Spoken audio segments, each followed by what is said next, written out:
Assalamualaikum warahmatullahi wabarakatuh. Sampurasun, wilujeng siang kasadayana. Puji sareng syukur hayu urang sanggakeun ka Gusti Allah Subhanahu wa taala. Tepangkeun wasta abdi Kenzi Arkan Alfata sim kuring ngemban pancen janten panumbu catur dina dinten ieu.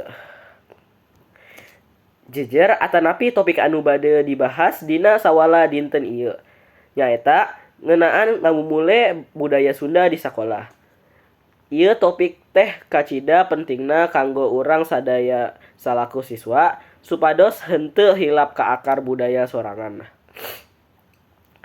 Supados diskusi urang lancar, mangga ka para pamilon bilih aya anu bade ditaruskan atanapi bade masihan kamandang ngeunaan ieu topik. Kasempatan dibuka kanggo urang diskusi sasarengan.